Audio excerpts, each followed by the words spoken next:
მოგესალმებით ძვირფასო ტელემაყურებლებო, ეს არის სხვა რაკურსი გია ჯაჯანიძესთან ერთად და ძალიან მიხარია, ბედნიერი ვარ, რომ ჩემთან მოვიდნენ არაჩვეულებრივი სტუმრები. ტელეკომპანია იმედს ყავს ჟურნალისტები რეგიონებში. გადავწყვიტე, რომ გაგაცნოთ ადამიანები, რომლებიც თქვენთვის ძალიან ბევრ საქმეს აკეთებენ. მოგესალმებით. ძალიან დიდი მადლობა მინდა გადაგიხადოთ, რომ მოხვედით. მიხარია, რომ ეს იდეა გამიჩნდა. მე მინდა წარგადგინოთ ყველანი. კახა კუპატაძე, კახეთის რეგიონი, ანა შეპკინა, შიდა ქართლი, დაჯი ჩხიკვაძე, აჭარა გურია, ხათუნა მაისურაძე, იმერეთი, რაჭა, ლეჩხუმი, ქვემო სვანეთი, თეონა კვარაცხელია, სამეგრელო, ზემო სვანეთი. მოკლედ, ძვირფასო ტელემაყურებლებო, აი ამ არაჩვეულებრივ ადამიანებს რომ ხედავთ, თქვენ ესენი მუშაობენ ქრონიკაში და წარმოგვიდგენენ ძალიან ბევრ საინტერესო ამბავს. კახა, მოდი დავიწყოთ შენგან, იმიტომ რომ უმცირესობაში ხარ. აშკარად. მომიყევი შენ შესახებ, რამდენი ხანია რაც ქრონიკაში მუშაობ და კახეთის ამბებს გვიგზავნი ხოლმე. აი პირველ რიგში მინდა ვთქვა, რომ რეგიონის ჟურნალისტების მუშაობა არის ყველაზე რთული. 7 წელია ტელეკომპანიაში იმედში მუშაობ. ჩემთვის ძალიან დიდი პატივია ვიყო რეიტინგული არხის წარმომადგენელი კახეთის რეგიონში. შესაბამისად, ჩვენი პროდუქცია ის მასალა, რაც მოდის უკვე ტელევიზიაში და მუშავდება და ეთერში გადის, ცხადია არის ყველაზე ხარისხიანი ის, რაც ცხადია ეკადრება იმედს. რამდენი წლის ხარ? 31 წლის დასაოჯახებელი ვარ, ჯერჯერობით და იმედია ხათუნას ყალი ყველა დანარჩენს გადმოგეს ყველა. ამ შემთხვევაში მე ვარ უმცირესობაში, მარტო მე ვარ დაოჯახებული. რაც მახარებს და იმედია ეს ყველაფერი მალე ხდება. ტელეკომპანია იმედამდე მუშაობდი სხვადასხვა მედია ორგანიზაციაში, ტელევიზია, რადიო, ასევე საგაზეთო პუბლიკაციებს ვამზადებდი. 2005 წელს დავიწყე მოხალისეობით რადიო ჰერეთში რაღაც პროექტი იყო, სადაც მივიღე მონაწილეობა და სწორედ 15 წლის ასაკიდან მოვდივარ და ჩავები მოკლედ აი სწორედ 15 წლის ასაკიდან ვისწავლე ჟურნალისტიკაში. მე და მამა ვცხოვრობთ სახლში, მარტოებით, ჩემი ოჯახის ნაწილი დედა ემიგრაციაში, მანამდე ჩემი და წავიდა, ის დაოჯახდა, დედა ამ დრომდე უკვე 12 წელია იქ არის. არ გირეკავენ და გეუბნებიან, ცოლი როდის უნდა მოიყვანო? კი, აი ბოლო დროს დღე-დღეზე. თბილისის და სოფლის სახლის რემონტები რო დავამთავრე, ეხლა всё. სხვა რაკურსი. ეხლა უნდა დაოჯახდე. სხვა რაკურსი. მისესია. და აი ჩემ დახო საერთოდ ბედი იხსნება, წარმატება და ოჯახება. ძირითადად ანაწილებენ ხოლმე რეგიონებში ჟურნალისტებს და როგორ დაიწყე მუშაობა? ჩვენმა ყოფილმა პროდიუსერმა მაგდამ დამირეკა, მანამდე მქონდა მაგდა მაჭავარია. კი ბატონო, მოვიკითხე. საყვარელი მაგდა. ჩემთანაც მუშაობდა და მოვიკითხავ მაგდას. ჩვენც მოვიკითხავთ. ჩვენი უსაყვარლესი ადამიანი, მან დამირეკა, ზუსტად ახალი წლის წინა დღე იყო და მითხრა, მინდოდა თუ არა ყოფილიყავი ტელეკომპანია იმედის გუნდის ერთ-ერთი წევრი. სწორედ აი ამ ზარის შემდეგ დამირეკა, ცხოვრობ თელავის მუნიციპალიტეტის სოფელ აკურაში და აი სწორედ აკურიდან ნაწილდები მოკლედ მთელს კახეთზე, მათ შორის მეურნეობას ეწევი, ხო? კი, მეურნეობას ახლა ხმამაღალი ნათქვამი იქნება ცოტა, მხოლოდ მე ვარ მეთქი ოჯახში, ძირითადად მამა აკეთებს ყველაფერს, თუმცა ეხმარები ხოლმე ფიზიკურად? კი, ჩემი გრაფიკიდან გამომდინარე, შეძლების დაგვარად მაქსიმალურად ვცდილობ, რომ გვერდში დაუდგე ადამიანს, რომელიც, რა ვიცი, შენ ვართ ფაქტობრივად მეგობრები, მას შემდეგ რაც დედა წავიდა ემიგრაციაში და კარგად უწყობთ ორივე ერთად. ანა, აბა მომიყევი თქვენ შესახებ. პირველ რიგში დავიწყებთ მადლობით. მადლობა მინდა გადაგიხადოთ გადაცემაში მოწვევისთვის, რადგან მე მგონი სატელევიზიო სივრცეში ამის პრეცედენტი არსად არ ყოფილა და მართლაც იმედი მაქვს, რომ სხვაებიც გაიზიარებენ, ასე ვთქვათ, ამ გამოცდილებას.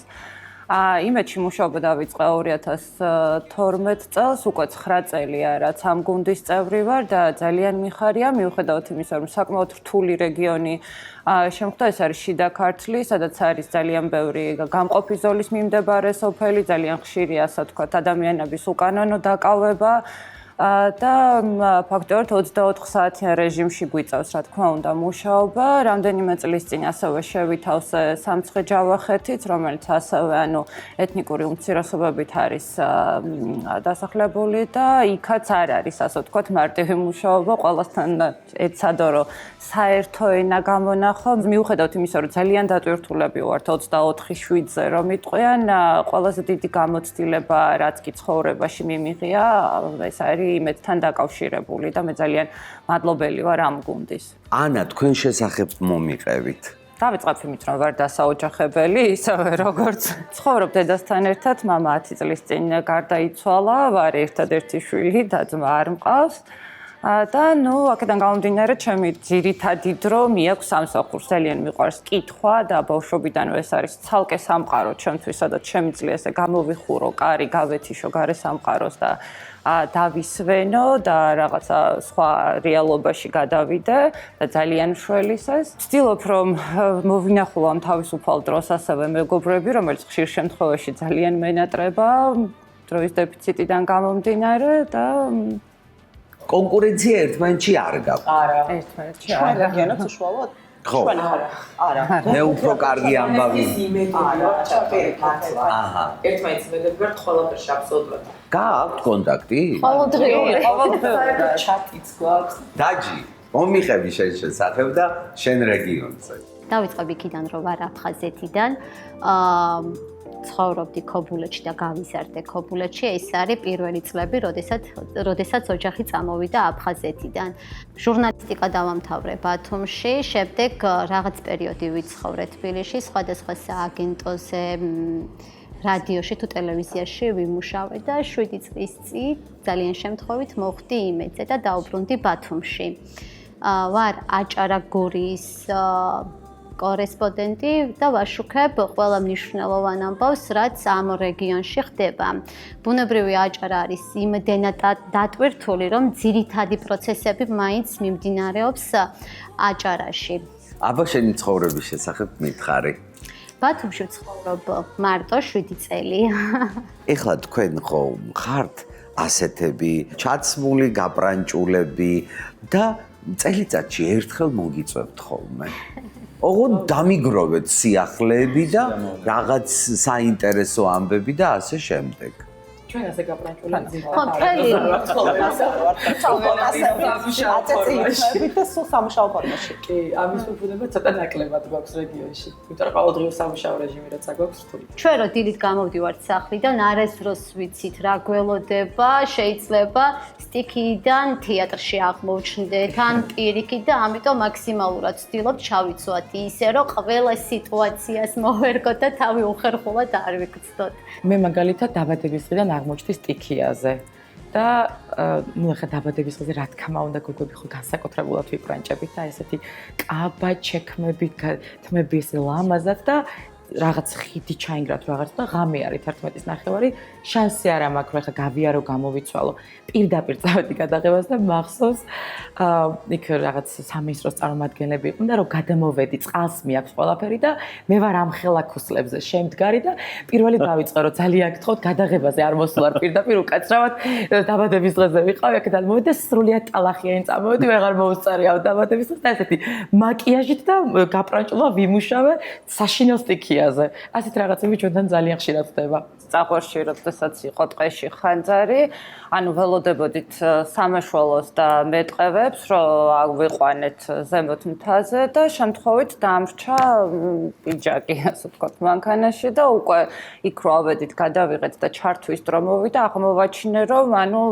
ჩართვისთვის ფორმაში არ ვარ და მომიწია ესე ტყეში ძებნავი რა ისეთი ზედის რომელიც დაუშვათ შესაძლებელი ექნებოდა და სხვათა შორის ისევ ჩვენი კოლეგა ჩართვის ტექნიკოს გავხადე მაისური შუა ტყეში მითხრა სხვათა შორის ჩემი მაისურიაც ვიაო კი და მისი მაისურიც ჩავერთე კი ხათუნა აბა მომიყევი რაღაც ძალიან აქტიური ხარ მე სულ ამბობ რომ აქტიური და რეაქტიული ვარ და ყოველთვის ასე ვარ ვებჯდები ხოლმე არაფერი რო არ ხდება მაინც დავდივარ ამ შემთხვევაში ვარ უმცირესობაში დაოჯახებული ვარ უკვე სექტემბერში 2 წელიწადი გახდება და არ ვიცი, რაღაცნაირად ვახერხებ ამ ოჯახური ცხოვრების და ამ სამსახურის შეთავსებას და რაღაცნაირად არა, წარმატებითაც ვახერხებ, იმიტომ რომ ჩემი მეუღლეს პროფესიით ჟურნალისტია, კურსელები ვიყავით და შესაბამისად ზუსტად იცოდა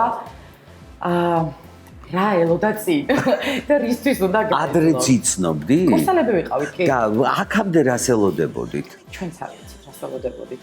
ძალიან ახლო მეგობრები ვიყავით და და ოღონდ გამაგებინე, ახლო მეგობარი რო ხარ.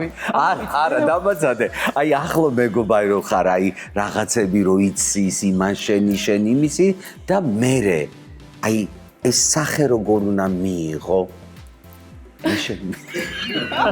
მე შენ მიყვარ. აი როგორ გითხრა გეხვეწები? იცი რა არის? აი ესე რო გითხრა რომ აი ხლა მოვიდა ერთ დღეს და გამარჯობა ხათმა ჩვენ მეგობრები აღარ ვართ და მე შენ მიყვარხარ, ესე არ ყოფილა. რაღაცა იმდენად ბოლო პერიოდში განსაკუთრებით აი ამ გრძნობებამდე ახლოს ვიყავით, ყოველ დღეს ერთად ვატარებდით მეგობრების წრეში სულ რაღაცნაირად მივხვდით, რომ უფრო მეტი გაჩნდა, მე ძალიან კატეგორიული წინააღმდეგი ვიყავ, იმიტომ რომ გადაწყვეტილი მქონდა რომ არა, არანაირი ოჯახის შექმნა, რაღაცას რატომღაც ცოტა სხვა ხედვები მქონდა და იმდენი მოახერხა, რომ დაახლოებით 6 თვის განმავლობაში რას აკეთებდა? ვაიმე ყველაფერს. სადაც წავიდოდი, მე ვეუბნებოდი, რომ ცხოვრებაში პირველად ტერიტორია შემომისაზღვრა საერთოდ თქო, იმიტომ რომ არსად არ იყო და ყველგან იყო. აი სადღაც წავიდოდი, ხო? იქ რაღაც ყვავილი დამხვდებოდა, კარს მივიკეტავდი და ზარი გაჩნდა და დავხედავდი საჩუქარი დამხვდებოდა, სადაც მაგრამ მოგწონდა თუ არა, არ ჩანხარ ისეთი ხალ, სადაც არ უნდა ჩაგი. საერთოდ არა ვარ, ეგეთია და არა საერთოდ რომანტიკული ადამიანიც არა ვარ, მაგრამ აღმოჩნდა რომ ყველა სიამოვნებს, თუ მე არავინ არ თქვას, რომ აი ისეთი არარომანტიკული ვარ, რომ ვერ ვიტან ყვავილებს რომ ჩუქნია. ვიძახოდი, ვერ ვიტან ყვავილებს, თურმე ძალიან კარგად ვიტან. ძალიან კარგი. თეონა, აბა მომიყევი რა ხდება სამეგრელოში და ზემოცვანეთში. თეონა კვარაცხელია და აქვე ასაკსაც ვიტყვი არ დავმოლა 31 წლის. მე არ ვიცი ასაოჯახებელს გასათხოვართ, გაუთხოვართ ეძახიან, არ ვიცი, ოჯახი არ უყავს და მე ჩემ თავს თავისუფალს ვეძახი. ვარ თავისუფალი. არა, ესეც განაცხადია და თავისუფალი გოგო. ნამდვილად. მე პირადად ძალიან ახალბედა ვარ, აი ამ ოქრო ბრილიანტ ადამიანებს სულ 1 წელი არაც შემოვერთი და ჩემთვის ტელეკომპანია იმედი არის ნამდვილად ძალიან დიდი ტრამპლინი და რა ვიცი ოცნება, რომელსაც მეგონა ვერც ავიხდენდი, მაგრამ ოცნებები თურმე ხდება. რაც შეეხება ჩემს, ასე ვთქვათ, ოჯახურ მდგომარეობას, როგორც თქვი, არ ვარ დაოჯახებული, ვარ თავისუფალი, რაც შეეხება სად ვცხოვრობ, დავიბადე ზუგდიდში, იქ ვცხოვრობ. მშობლებთან ერთად ვარ, მყავს ძმა, და ოჯახთან ერთად ვცხოვრობ. ადრე სად მუშაობდი? ჩემი რაღაც გამოცდილება ესე პატარა ესენი იწყება 2012 წლიდან. პროფესიით ჟურნალისტი ვარ, ჟურნალისტიკა დავამთავრე და როგორც კი დავამთავრე და როგორც კი დიპლომი ავიღე, ეს ეგრევე გავეშურე ქალაქში, ჩემს მშობლიურ ქალაქში. ახლა ვამაყობ და მიხარია კიდევაც რომ ვარ ჩემს ქალაქში და ვემსახურები ჩემს პროფესიას. დატვირთული ხარ? ძალიან. ზოგადად ყველა როგორც სხვა რეგიონები, 2 რეგიონია, თან სამეგრელოს რეგიონში არის საოკუპაციო ხაზიც და შესაბამისად ვართ ძალიან დატვირთულები. აი ფაქტობრივად როგორ გითხრათ, ანუ დილა იწყება სამსახურით, საღამო მთავრდება სამსახურით, შაბათ-კვირაც არის სამსახური. თუმცა შიგადაშიგ ვახერხებ მეგობრებთან ერთად გართობასაც ყავს არაჩვეულებრივი მეგობრები, ჩემი საყვარელი ადამიანები და ასევე მე ვგიჟდები მთაზე, მთაში ხეტიალზე ბუნება და რაღაც თუ ეს მარტოც ვგიჟდები და მეგობრებთან ხო მით უმეტეს და ზოგადად ეს არ მღლის. შესაძლოა მთელი დღები მუშაო და ღამის 11-ზე ვინ წამორა პიკნიკზე წავიდეთ, პირველი მე ვარ, ასე ვთქვათ, გაურბივარ ხო, იმიტომ რომ ეს პირიქით ენერგიით მავსებს. ძალიან კარგი. მოკლედ ჩემო მეგობრებო, ჩვენ ახლა ვიმყოფებით ავეჯის სახლ ნიტაში. მე დიდი ხანია მეგობრობ ავეჯის სახლთან და პირველად გავიცანი ქუთაისში.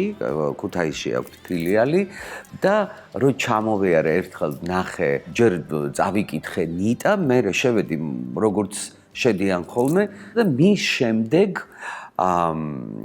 მეგობრობთ და მე მინდოდა თქვენთვის ლამაზი გარემო შემექმნა და იმიტომ მოვედით აქ, რის გამოც დიდი მადლობა ავეჯის სახლ ნიტას. მე ვიცი რომ ხელცარიელი არ ჩამოხვედით და ჩამომიტანეთ ძალიან საინტერესო სიუჟეტები. კახა რა ჩამოგვიტანე კახეთიდან?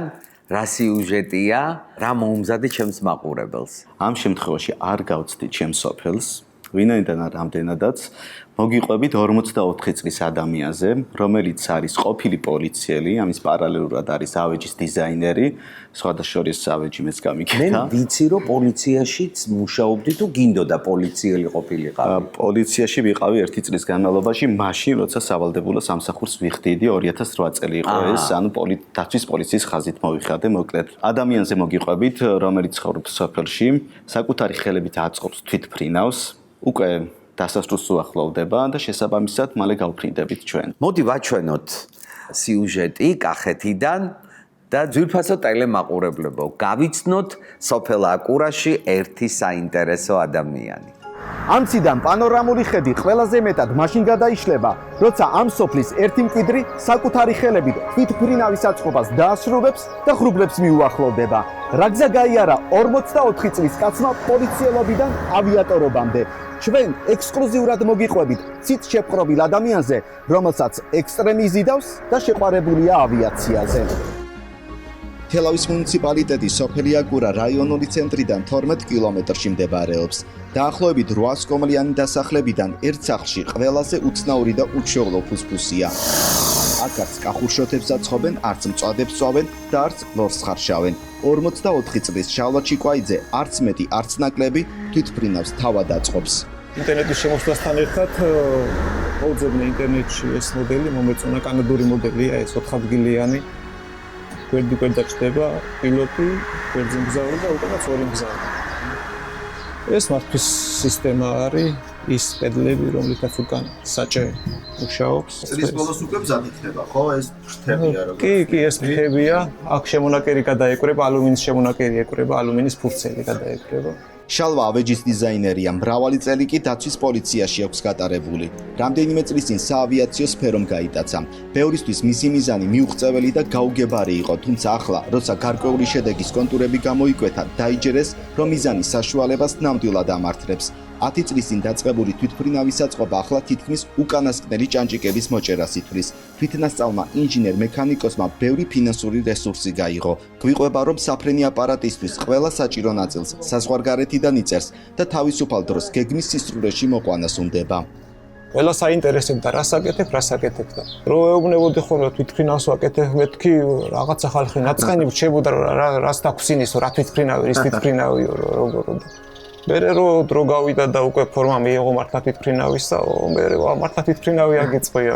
კახეთი რომ უცხოელი ვიზიტორებისთვის გამორჩეულად საყვარელი ადგილია, ეს შალვამაც კარგად იცის. ამიტომ მოყვარული ავიატორი თვითფრინავს სწორედ ტურისტული მიზნებისთვის გამოიყენებს. მარშრუტიც დაგეგმილი აქვს. პირველი ვიზიტი რეგიონის მაღალმთიანი დასახლება თუშეთი იქნება. ამ თვითფრინავს რომ დავამთავრებ, მერე აუცილებლად საჭირო იქნება პილოტის ლიცენზიის აღება. და საბედნიეროდ დღეს ეს საქართველოს შესაძლებელია. ვითარდება ქვეყანა, ვითარდება, მნახველი ბევრია, ბევრს აინტერესებს და პირველი გაფრენა მაინც მინდა რომ თუშეთში, მაინც არა ვყოფილვარ თათუშეთში და ძალიან მინდა რომ ჩემი შექმნილი თვითფრინავით ჩავფრინდებ თათუშეთში. გამარჯობა, შალო. გამარჯობა, ალექსი. აბა როგორ ახარ, გენაცვალე? ვიცი, ნელა საქმე წი. მანამ, სანამ შალვა კონკრეტული მარშრუტით გაფრინდება, მის აპარატს მნახველები არ აკლია. ამ სახლში ხშირად ხალხმრავლობაა, არც თუ უმიზეზოდ. თანასოფლელებს აინტერესებთ მოყვარული ავიატორის მიერ შექმნილი აპარატის აფრენამდე ლოდინი კიდევ რამდენ ხანს მოუწევთ. პირველი ჩემზეაში. კარგი. ოფიციანია ეს კიდე. და უფრო კარგი გაცვლა და ცოტა მეტრი შემეწერა. ცით შეპყრობილ შალვასთან ერთად გაფრენის სურვილი ბევრს აქვს, თუმცა ადგილები უკვე დაკავებულია. ჯერ დაუსრულებელ თვითფრინავში ერთი ადგილი იმედის გადამღები ჯგუფისთვისაც დაჯავშნილია. დიდი მადლობა კახა და ბატონ შალვას გადაეცით რომ მე აუცილებლად ჩავჯდები მაგ თვითფრინავში. ანა, რა მოგვიმზადე? მე დღეს ჩამოგიტანეთ სამი ქალბატონის ისტორია, ეს არის სხვადასხვა ასაკის წარმომადგენელი, როგორ შეხვდნენ და გაუმკლავდნენ და უფრო სწორად უმკლავდებიან პანდემიას. აზრი იყო პანდემიამ რა ჰქმნა, ასე ვთქვათ, ანუ რითი შეხვდნენ, როგორ შეხვდნენ, ანუ სამივე დარჩა უსამსახუროდ იმ რთულ პერიოდში, რაც თვითონმა ჩვენთაგანმა ჩვენს ქვეყანაში და ზოგადად მსოფლიოში გამოიარა და თუმცა მათ ასე ვთქვათ ფარხმალი არ დაუყრიათ და გააგრძელეს ბრძოლა და სწორედ ეს არის მთავარი გზავნილი ჩემი სიუჟეტის და ძალიან დიდი იმედი მაქვს, რომ ეს იქნება სტიმული ბევრი ადამიანისთვის, რომ ყოველთვის უნდა ახსოვდეთ, რომ ყველაფერი აკეთონ სიყვარულით, არ დაკარგონ იმედი, იბრძოლონ და ყველაფერი აუცილებლად გამოუვათ. მოდი ვნახოთ სიუჟეტი.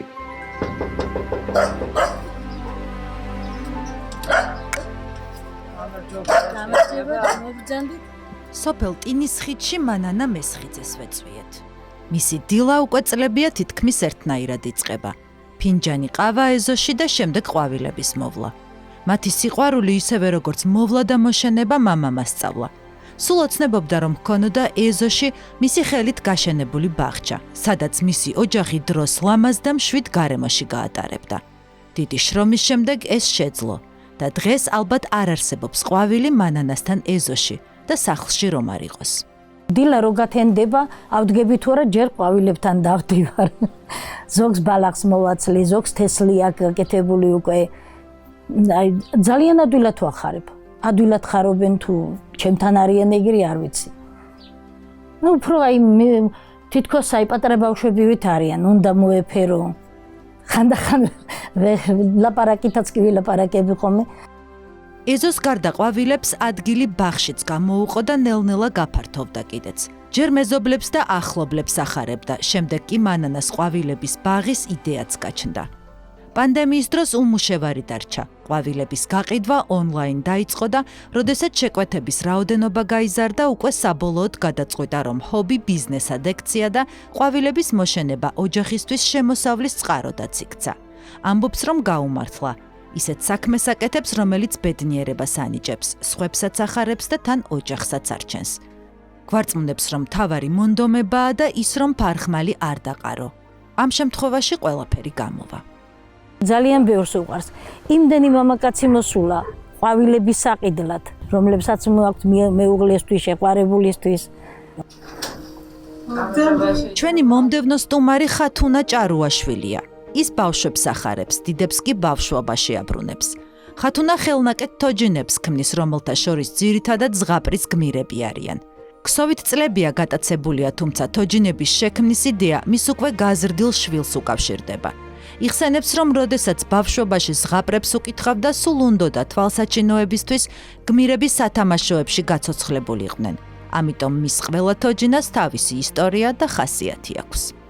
მე ვფიქრობ, საკმაოდ კარგი იდეა გამომივიდა, იმიტომ რომ როდესაც ვქვსოვ, ძირითადად უფრო ზღაპრის გმირებს. ხო და ბავშვებისთვისაც საკმაოდ ისეთი მისაღები გამოდგა, მშობლები თან უკითხავენ ზღაპრებს, თან აჩვენებენ კიდევაც, როგორი შეიძლება ყოფილიყო ესა თუ ის იმ ზღაპრის გმირი. რაოდენ გასაკვირიც არ უნდა იყოს, ამ სურვილის ასრულება პანდემიისას შეძლო, რადგან თოჯინების შექმნა შრომატევადი და ხანგრძლივი პროცესია, მანამდე ამისთვის დრო თითქმის არ რჩებოდა. თოჯინებთან ერთად მოგვიანებით კომპოზიციების და ნახატების შექმნაც დაიწყო. ამისთვის ძირითადად ბისერს, კენჭებსა და ხეს იყენებს. ყველაფერი რომ ჩაიკეტა, საკუთარ ნამუშევრებს მეგობრებს სოციალურ ქსელებში უზიარებდა. მისთვის მოულოდნელად მოწონება დაიმსახურა და შეკვეთების მიღებაც დაიწყო. ძალიან მალე გატაცება უკვე შემოსავლის წყაროდაც იქცა. ამბობს, რომ ხელსაქმე ბევრ ქალბატონს ეხერხება, თუმცა საკუთარი სიამოვნებისთვის შექმნილი ნივთის გაყიდვაც რომ შეიძლება, ბევრს არ სჯერა. ამიტომ ურჩევს მეტად სჯეროდეთ საკუთარი შესაძლებლობების და ყველაფერი გამოუვათ. ეს კი ჩვენი უფროსი კოლეგა, ყოფილი ჟურნალისტი ოლია ბრაგვაძეა, რომელსაც გორში ყველა იცნობს. COVID შეზღუდვების და რეგულაციების გამო გარეთ ხშირად არ გადის, თუმცა ამჯერად საპატიო მიზეზი აქვს.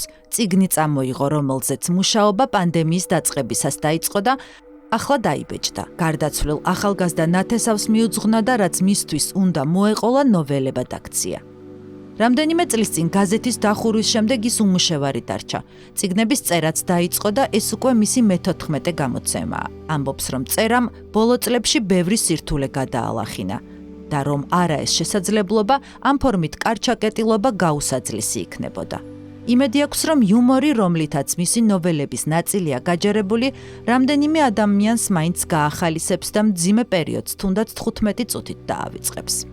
ჩემი წიგნების სიდიდე იმაზეა დამოკიდებული, ჩემი პენსიიდან რამდენი თანხის მოგროვებას მოვახერხებ. წიგნს ქვია ლუკასთვის რო უნდა წამეკითხა. ლუკა ჩემი ბიძაშვილის შვილიშვილი იყო და მე ავადმყოფურად მიყვარს ჩემი გვარი. ეს ბავშვი რო გაჩნდა, სულ რამდენიმე თვეში გაირკვა, რომ ეს ბავშვი დიდხანს ვერ იცოცხლებდა, მაქსიმუმი იყო 6-7 წელი. მაგრამ 20 წელს დაუკლდა 4 თვე. წერის გარდა მის კიდევ ერთ გატაცებას გორში კარგად იცნობენ. მის ამოქარგულ ნახატებს ქალაქის არაერთი სახლის კედელზე ნახავთ. ბოლო წლების განმავლობაში 400-მდე ხატი, პორტრეტი და ნახატი შექმნა, მათ შორის საკუთარი მეუღლის, ერისთავის თეატრის ცნობილი მსახიობის ოთარ ქუთათელაძის როლებიც უკვდავ ყოტილოზე. თუმცა ერთ-ერთი მასშტაბური მაინც ბოლო ნამუშევარია, რომელიც შარშან 20 ივნისს დაიწყო და წელს 23-ში დაასრულა. ამბობს, რომ პანდემიის სიმძიმეს ეს ნახატი დაუპირისპირა. სიყვარული ამარცხებს ყველა უბედურებას და რა არის იმაზე დიდი სიყვარული, ვიდრე ჰქონდათ რომეოს და ჯულიეტას და ამიტომ გადავწყვიტე, რომ პანდემიის ჩემეულ დასამარცხებლად დამეწყო ქარგვა რომეოს და ჯულიეტას. ახალმა რეალობამ და ახალმა გამოწვევებმა უამრავი ადამიანის ცხოვრება შეცვალა და ამ რეალობას მორგებული ცხოვრების სწავლა ყოველდღიურად გვიწევს. თუმცა ამ სამი ქალბატონის მაგალითზე უნდა გვახსოვდეს, რომ მთავარი საკუთარი შესაძლებლობების რწმენა და სიყვარული არ დავკარგოთ. ანა, პირობა მომეცი, რომ სამივე ქალბატონს გავიცნობ, რომ ჩამოვალ თქვენს რეგიონში. აუცილებლად სამივემ დამაბარა თქვენთან, რომ ძალიან უყვარხართ, გულშემატკივრობთ და გელოდებიან სტუმრად. ძალიან დიდი მადლობა. დაჯი, რა მოგვიმზადე? მოვამზადე სპეციალურად სხვა რაკურსისთვის ვიყავი აჭარის ყველაზე მაღალ სოფელში, სადაც არ ვიყავი ნამყოფი და კონკრეტულ დღეს, რაც დამხვდა, ის ვითარება გადავიხე. გადავიხე იქაური ტრადიციები და თვლი, რომ როგორც ადგილზე გვეუბნებიან, ყველაზე მეტად სწორედ ხორჯომში იცავენ ტრადიციებს და შემონახულია პირველი სახით და ასევე მგონია, რომ ყველას გაახსენებს ბავშვობას ჩემი სიუჟეტი, ამ ოჯახებში ინახება აკვანი. ხორჯომი მთიანი აჭარის ყველაზე მაღალი სოფელია. გამორჩეული ტრადიციებისა და ხედების მხარეში მოხვედრა კი ნამდვილი თავგადასავალი. ფერდობზე ნაშენი სახლების უმრავლესობა აქ ხისაა, მათი ნაწილი მიტოვებული. კარზე ბოქლომი ნიშნავს, რომ მეპატრონემ საცხოვრებლად ქალაქი აირჩია. სოფელში დარჩენილებისთვის ტრადიციების დაცვა ცხოვრების მთავარი პრინციპია. ტრადიციის ნაწილია აკვანი, რომელიც ყველა სახლში ინახება. ძველ საწოლში ძინავს სამი თვის ალექსანდრეს. ამავე აკვანში გაიზარდა მისი დედაც. ბროლი ბერიძე გვიხსნის არჩევანი ტრადიციულ საწოლზე რატომ შეაჩერა.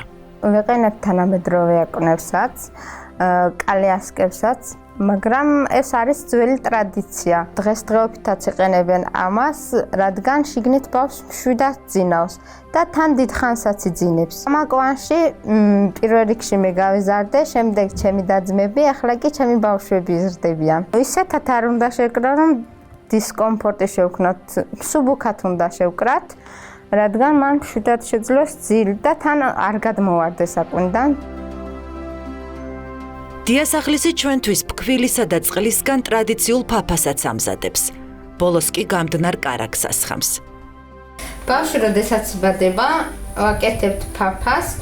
ფაფა აუცილებლად უნდა ჭამოს დედამ და ასევე ოჯახში მოსულმა ყველა სტუმარმა.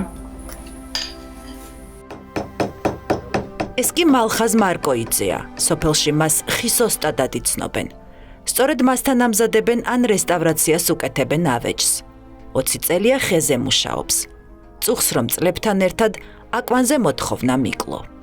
ყველა იზრდება აკვანში. ოღონდ ის არის რაც შეეხება უშუალოდ მის დამზადებას. ამ ბოლო პერიოდისთვის იკლო.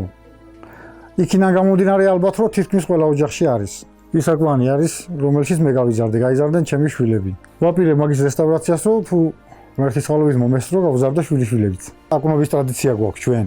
დაიწყეს იმ თანამედროვე აკვანების მოტანა, მაგრამ ვერ შეცვალა. და ისევ დაუბრუნდით. მოვიძიეთ ის ძველი ჭერში შემონახული აკვანები. 24 გვამნი ვიყავით და ახლა ვართ 7 გვამი. სოფლის ცენტრი უხუცესების თავშეყრის ადგილია. იქ, სადაც გულწრფელად საუბრობენ ყველაფერზე, იხსენებენ ტრადიციებს და ამაყობენ იმით, რაც დღემდე შეინარჩუნეს. უფროსებს იმედი აქვთ, ახალი თაობა განათლების მიღების შემდეგ სოფელს დაუბრუნდება და აკვანს ძირძველ ხის სახლებში დაარწევს.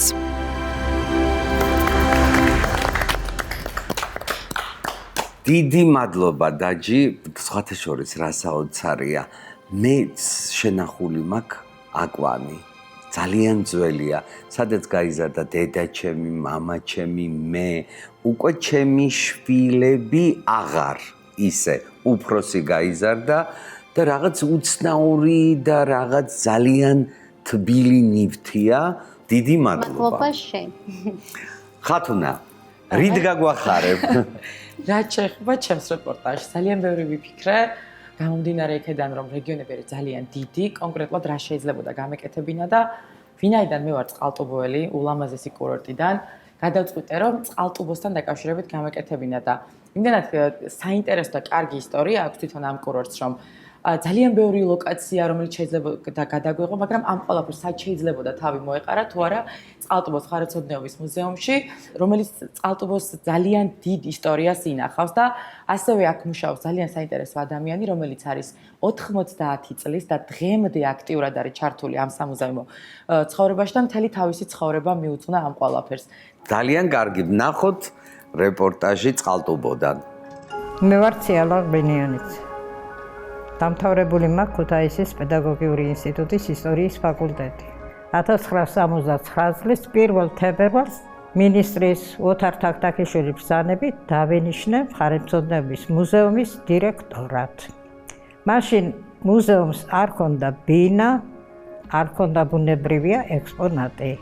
შეშვალ ველზე, შეშველი ხელებით დავიწყეთ მუშაობა. დღეს ჩვენს ფონდებში 33,000 ექსპონატია დავაანებული, რომელიც ძალიან ბევრი უნიკალურია. მის შემდეგ მთელი 40 წელი ვიყავი მუზეუმის დირექტორი. მუზეუმი ჩემი ოჯახია. მე ყველას ვეუბნები, რომ მუზეუმი არის ჩემი შვილი, ხოლო წიგნები ჩემი შვილიშვილები. აი, როდესაც მუზეუმის დირექტორად დავინიშნე, მაშინ ბატონი ოტია იოსელიანი გავეცანი ბიბლიოთეკაში და ოტიამ თქვა, მეც მთხოვეს მუზეუმის დირექტორად ვინმე შემერჩია, მაგრამ იგი უნდა შეწირული ყოფილიყო. მე მართლა შეწირული ვარ მუზეუმზე. ექსპედიციის დროს დავეცი, ამოვარდა მკლავი, ვერ ჩამისვენ კარგად და დღეს ინვალიდი ვარ. მაგრამ მუზეუმი ყველაფერს მირჩევნია. მე შვილიც კი შევწირე მუზეუმს, არა მყავს უშვილოდ რა ვარ დარჩენილი ამ ხნის ქალი. რა ვიცი, დღესაც რომ მითხრას ვინმე, რას აირჩევდი, მე მაინც მუზეუმს ავირჩევდი, სამუშაოთა მაინც მუზეუმს. ისე მიყვარს მუზეუმი. ეს ჩემი ნამდვილი ოჯახი არის. პირველი წიგნი გამოვეცი 2002 წელს. სახელწოდებით წყალტუბოს რაიონი მშრომელები დიდ სამამულო ომში. მის შემდეგ ვწერე სოფლის ისტორიები. 38 წიგნის ავტორი ვარ დღეს და 39 წიგნზე ვმუშაობ. 90 წლის ქალი ვარ და მაინც ვაგრძელებ მუშაობას ამ მიმართებით. წყალტუბო მსოფლიო მნიშვნელობის კურორტია. მას მე მგონი ვერაფერი ვერ შეედრებოდა და ვფიქრობთ, რომ ისევე ძველი პირვანდელი სახე შეიძლება დაუბრუნდეს. წყალტუბოს წყლები უძველესი დროიდან არის ცნობილი და წყალტუბოს წყლების სამკურნალო თვისებები უძველესი დროიდან საუკუნეების მიღმა იღებს სათავეს. 100,000-ზე მეტ ამსვენებელს ატარებდა წყალტუბო ყოველწლიურად, ვერ იტევდა 19 სანატორიუმი და 9 სააბაზანო მომსვლელ ადამიანებს, ამიტომ კერძო სექტორით საკმაოდ აქტიურად მუშაობდა. წყალტუბოს წყლები ცნობილია როგორც ძვალსახსროვანი სისტემის დაავადებების სამკურნალოდ, კანის დაავადებების სამკურნალოდ, ართროლოგიის, ქალური დაავადებების სამკურნალოდ, ბავშვთა დაავადებების სამკურნალოდ და სხვა და სხვა. აქ ჩამოსული ადამიანები ძალიან ბევრი იტანჯებოდნენ გაუსაძლისი ტკივილებით, მაგრამ წყალტუბოს აბაზანების მიღების შემდეგ ისინი სრულიად განკურნებულნი ტოვებდნენ კურორტს, უამრავ სამადლობელ სტრიქონებს, ლექსებს უტოვებდნენ კურორტ სამახსოვროდ და არც ყავარჯნების დატოვება დავიწყებიათ. დიდი მადლობა და მოკლედ ეხლა ვუყურებდი ამ სიუჟეტს და საჩემო საქმე გავიკეთე. მე ხო სულ დავდივარ რეგიონებში. დაგირეკავთ აწი და მეტყვით თუ კი რამე კარგი იქნება და მოკლედ მეც გავახარებ ხოლმე თქვენი რეგიონის მკვიდრს. თეონა, შენ რით გაგვახარებ? მოკლედ, მოგეხსენებათ ბოლო წლების განმავლობაში რეგიონებიდან ხშირად არის პრობლემა ახალგაზრდების გადინების. თუმცა მე დღეს მოგიტანეთ, ასე ვთქვათ, სიუჟეტი ახალგაზრდებზე, რომლებიც თავიანთი ძალისხმევით, თავიანთი ნიჭიერებით თავის დროზე არ დატოვეს რეგიონი და ცდილობენ, რომ წარმოაჩინონ უფრო რეგიონი, თავიანთ საქმეს აკეთებენ უშუალოდ საკუთარ ქალაქებში და ასევე ეხმარებიან იქ მცხოვრებ ახალგაზრდებს. ეს არის სამ ადამიანზე. ერთი ადამიანი უშუალოდ არის 27 წლის ახალგაზრდა, რომელიც თავის დროზე უმაღლესი განათლებას თვითონ რეგიონში მიიღო და საერთოდ არ დატოვა რეგიონი და ასევე არის ერთ წყვილზე, რომელიც არის ძალიან უნიჭიერესი წყვილი. ისინი მართალია თავის დროზე იმყოფებოდნენ ევროპაში, თუმცა იქ უკვე მიღებული გამოცდილებით დაუბრუნდნენ სამეგრელოს და სწორედ იქ ძალიან ბევრ სასიკეთო რაღაცას აკეთებენ და სწორედ ეს სიუჟეტი და მადლობა ამისთვის, რომ ამის შესაძლებლობა მოგვეცი, იმიტომ რომ ვფიქრობ, რომ ასეთ ადამიანებს ჭირდება ცოტა მეტი ბიძგი, სტიმული ჭირდებათ, რომ ისინი უფრო მეტმა ადამიანმა გაიცნოს და იყოს ყველასთვის მაგალითი, რომ ასე ვთქვათ, მოუწოდებთ ასე ვთქვათ ამ ახალგაზრდებს, რომ დაარჩენ რეგიონებში და ამითი თავიანთი ნიჭიერება და შესაძლებლობები მოახმარონ სწორედ თავიანთ ასე ვთქვათ კუთხეს. ნახოთ სიუჟეტი. ზუგდიდის ქუჩებში მეგობასი წარწერით ზუგდიდი სოხუმი გამოჩნდა. რეტრო ავტობუსის გამოჩენა ადგილობრივებში გაოცებას და სიხარულს ერთდროულად იწვევს. შესაბამისი ინვენტარით სხვადასხვა კულტურული და საგანმანათლებლო აქტივობებით დახუნძლული ეს მწვანე ავტობუსი საჩუქარია ადგილობრივი ახალგაზრდებისთვის სოციალური საწარმო მეგობარისგან. მეგობარი ახალგაზრდებს ელექტრონული მუსიკის მასტერკლასს და სხვადასხვა საგანმანათლებლო აქტივობას სთავაზობს. მიზანი მათი ყოველდღიური რუტინის შეცვლა და თვითრეალიზებაში დახმარებაა. მეგობასმა გასვლითი საგანმანათლებლო რეისები უკვე განახორციელა სამეგრელოს სხვადასხვა სოფლებში. მარშრუტი გრძელდება და მოიცავს ისეთი ადგილების მონახულებას, სადაც მცხოვრები ახალგაზრდები საკუთარი შესაძლებლობების გამოვლენას ნაკლებად ახერხებენ. გასვლითი ღონისძიებების მთავარი მიმართულება მუსიკაა. ქვეყნის მასშტაბით წამყვანი და ადგილობრივი ნიჭიერი დიჯეების მიერ ჩატარებული მასტერკლასით დაინტერესებული ახალგაზრდები შეძლებენ პრაქტიკაში მიღებული მუსიკალური ცოდნა კიდევ უფრო განავითარონ. მეგობასის შექმნის იდეა ზუგდიდელ ედო ფარცვანიას და მის მეუღლეს სოხუმელ ნანა შედანიას ეკუთვნის. კრეატიული იდეა პანდემიის დროს დაიბადა. აუცილებელი გახდა რაღაც ალტერნატიული სივრცის და სერვისის შექმნა, რომელიც ახალგაზრდებს შესაძლებლობას მისცემდა სხვადასხვა ლოკაციაზე მიეღოთ იგივე სერვისები, რომელსაც ახალგაზრდები იღებდნენ ჩვენს სივრცეში უშუალოდ მეგობარში. სწორედ ეს იყო ფაქტიურად ჩვენი მამოტივირებელი და მთავარი მამოძრავებელი ძალა. მეგობასი, ჩვენი ავტობუსი, ჩვენი ახალგაზრდული მოძრავი სივრცე ჩავა ყველა იმ ლოკაციაზე, სადაც აქვთ ახალგაზრდებს ამის საჭიროება, ეს იქნება სოფელი, ეს იქნება ქალაქი ახალგაზრდული ღონისძიებები, ეს იქნება სამუშაო შეხვედრა, ეს იქნება არაფორმალური, ესე ვთქვათ, შეხვედრები, თუ იქნება გასართობი ღონისძიებები. სწორედ სამეგრელოს რეგიონში და ოკუპირებულ აფხაზეთში მცხოვრები ახალგაზრდების დახმარების და მათი არაფორმალური განათლების მიზნით წყვილმა 4 წლის წინ რეგიონში პირველი და ჯერჯერობით ერთადერთი სოციალური საწარმო მეგობარი დააფუძნა. მეგობარი აერთიანებს უსასყიდლო სამუშაო სივრცეს ახალგაზრდებისთვის. თავისუფალი სივრცე განსაკუთრებით პოპულარულია ადგილობრივ და უცხოელ ახალგაზრდებს შორის. დღის საათებში მეგობარი მასპინძლობს სხვადასხვა ტიპის ტრენინგებს, გამოფენებს, სამუშაო შეხვედრებს, ხოლო საღამოობით ფუნქციონირებს როგორც კაფე-ბარი, სადაც იმართება კინოჩვენებები, მუსიკალური საღამოები და კორპორატიული ღონისძიებები. წყვილმა სოციალური სივრცის შექმნა ევროპული ქვეყნების გამოცდილების შედეგად გადაწყვიტა. მეგობარი ახალგაზრდებთან ერთად აქტიურად თანამშრომლობს ადგილობრივ და საერთაშორისო ორგანიზაციებთან. მეგობარი პირველ რიგში არის ალბათ ერთგვარი პლატფორმა, რომელიც ახალგაზრდებს შესაძლებლობას აძლევს შეიკრიბონ ერთ სივრცეში, გაუზიარონ ერთმანეთს თავიანთი იდეები და რეალურად ის თავიანთი საჭიროებები აქციონ უკვე რეალურ შესაძლებლობებად. ავტობასის საგანმანათლებლო ხაზი ზუგდიდის სოხუმის მეპატრონეებს იმ იმედით ვემშვიდობებით, რომ უახლოეს მომავალში მათ მიერ დაფუძნებული ელექტრონული მუსიკის მასტერკლასს სოხუმიც უმასპინძლებს და ზღვისპირა სოფელ დარჩენილში ვინაცვლებთ. მასპინძელი ახალგაზრდა 27 წლის ადგილობრივი ირაკლი ჯიქია. ირაკლი ახალი ტურისტული სივრცის შექმნის ისტორიას გვიყვება და საკუთარ გამოცდილებას გვიზიარებს. თითქმის 10 წელი არის უკვე ამ სფეროში ვარ და ვცდილობ ადგილობრივ დონეზე ჩემი წვლილი შევიტანო ახალგაზრდების უნარების განვითარებაში. განსაკუთრებით დიდ აქცენტს ვაკეთებთ ახალგაზრდებში ფინანსური წიგნერების დონესაზე, მეწარმეობრივი უნარების განვითარებაზე, გარდა ამისა ეფექტიანი კომუნიკაციის წარმოება როგორ შეიძლება სხვა ადამიანებთან და არის კიდევ ძალიან ბევრი პატარა საკითხი, რაც აძლიერებს ადგილობრივ ახალგაზრდებს. ტურისტებს აქვთ შესაძლებლობა თავად მოირგონ ძირძველი მეგრელი მასპინძლის როლი და შეიგრძნონ მეგრული სოფლის იდილია. საქმიანობის გარდა ირაკლი იმ პროექტებზე მუშაობს, რომელიც როგორც თავად გვეუბნება, ემსახურება მხოლოდ ერთ რამეს: შემცირდეს რეგიონიდან ახალგაზრდების გადინება და მათ ადგილზევე შეძლონ საკუთარი თავის რეალიზება. ყველაფერი კი მოხალისეობით დაიწყო და სკოლის ასაკიდან რეგიონის განვითარებისთვის მნიშვნელოვან სხვადასხვა პროექტში ჩაერთო, რამაც დიდი გამოცდილება მისცა და წლების შემდეგ ბავშვობის ოცნება აიხდინა. შეექმნა სივრცე, სადაც თვით რეალიზებას შეძლებდა.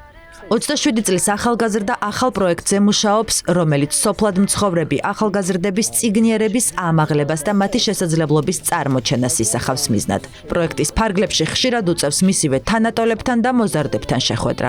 სწორედ ეს ადამიანები არიან მოტივატორი რეგიონის განვითარების და უკეთესი მომავლის.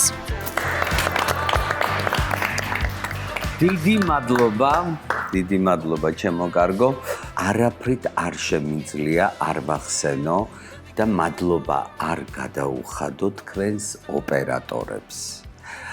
ადამიანები, რომლებიც ყოველთვის კადრს მიღმარჩებიან, არადა ტელევიზია არის ვიზუალი. 40 წელი გახდა წელს, რაც ტელევიზიაში მუშაობ. არ ყოფილა არც ერთი პროფესია. მუშიდან დაწყებული, მერე გამნათებელი, ოპერატორი, მონტაჟის რეჟისორი, კინომაგ დამთავრებული ისედაც და ესე ნელა და წარმოიდგინეთ, რომ ყველაფერი ვიცი. ერთი რამე, რაც მახარებს ხოლმე, შემიძლია ადამიანს დაუფასო ის, რისი ნიჭიც აქ და არის თავდადებული და არაფრით არ შემიძლია მადლობა არ გადაუხადო იმედის ადმინისტრაციას. მადლობა ირაკლი ჩიხლაძეს იმისთვის, როცა შევედი ირაკლისთან და ვუთხარი იდეა, მითხრა რომ ნამდვილად ყურადღების ღირსნი არიან ისინიო და მოკლედ აგერ ხართ თქვენ. მადლობა მაკა ლომიძეს, იმიტომ რომ დიდი მხარდაჭერა მქონდა.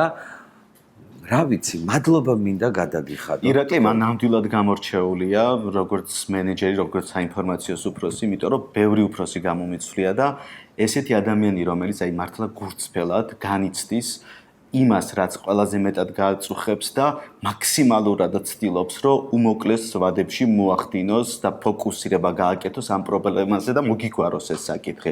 ჩემი ხალისიდან და დავამატებ, ანუ ირაკლი არის უფროსი, რომელიც არამხოლოდ დაუშვათ გაძლევს დავალებას და გიშვებს გადაღებაზე, არამედ გაძლევს შესაძლებლობას, რომ იმ გადაღებაზე, სადაც მიდიხარ, თავი იგრძნო დაცულად, გრძნობდე შენი უფროსის მხარდაჭერას და გვერდში დგომას და ყოველთვის ყავს ზურგი ირაკლის სახით და ამისთვის ძალიან დიდი მადლობა მას.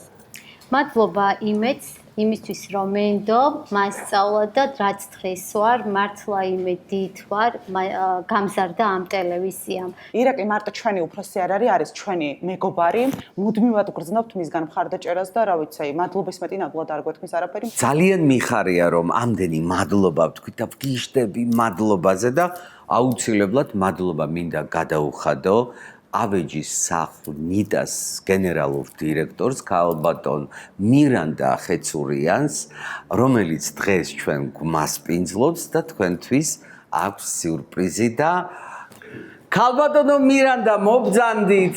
მოგესალმებით, მინდა გაგაცნოთ ჩემი სტუმრები, იმედის ჟურნალისტები.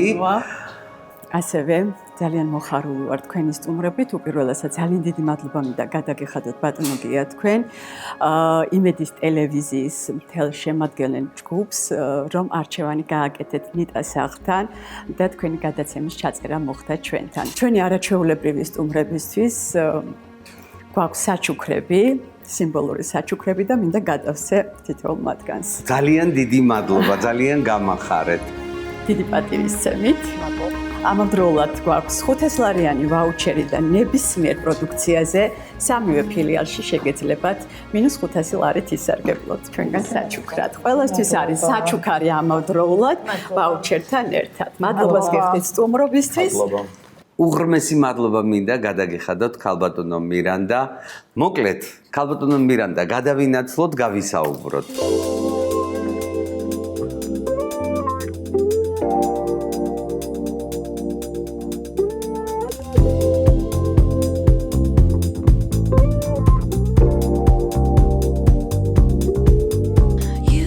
ქალბატონო მირანდა, რა სიახლეები გაქვთ ავეჯის სახლ ნიტაში? პანდემიის მიუხედავად დავამატეთ ქუთაისში რიგით მეორე ფილიალი კლასიკური ხაზით. შემოვიყვანეთ ორი უზარმაზარი კომპანია, როგორც კლასიკური, ასევე თანამედროვე სტილში. რომ არა პანდემია, ჩვენ ვაპირებდით კიდევ და გვაქვს რა თქმა უნდა გეგმის ნაწილი არის, რომ გავხსნათ ბათუმში და ამავდროულად თელავში, ვინაიდან არის ძალიან დიდი მოთხოვნა აი ამ ქალაქებიდან. რატომ ნიტა? და რას თავაზობთ ჩვენს მომხმარებელს. ანუ განთავსებული ჩვენ წინა წლების პროდუქციას არასოდეს აღარ შემოგვაქვს შემდგომ წლებში. თავაზობთ წლების მიხედვით, დიზაინის მიხედვით პროდუქციას, ჩავდივართ გამოფენებზე და მოგვაქვს იმ წლის ავეჯის პროდუქცია. ეხლა ამ წუთში განთავსებული გვაქვს ჩვენ როგორც პირველ სართულზე, ასევე მეორე სართულზე 21-22 წლის უახლესი მოდელები. და ამიტომ ძალიან ბევრი სიახლე ელოდება ჩვენს მომხმარებელს. სამივე ფილიალში ხდება ეს და არა მარტო თბილისის ფილიალში. და მე მინდა ასევე ნიტას სახლის სახელით გადმოგცეთ რაღაც პატარა საჩუქარი ჩვენს სახელზე. უღრმესი მადლობა. ამითი არ დამთავრებულა ჩვენი საჩუქარი, ასევე მინდა გადმოგცეთ. ეს არის ჩვენი საჩუქარი, თავისი არაჩვეულებრივი აქსესუარით, სიმბოლურად ჩვენგან დიდი სიყვარულით და პატივისცემის ნიშნად. უღრმესი მადლობა, ძალიან მომეწონა. არწივი. კი ბატონო, სიძლიერის ნიშნად ჩვენგან საჩუქრად. ჩემო საყვარელო, ძვირფასო ტელემაყურებელო, მე გემშვიდობებით. მიყურეთ ყოველ ხუთშაბათს საღამოს 10 საათზე. სხვა რაკურსი გია ჯაჯანიძესთან ერთად.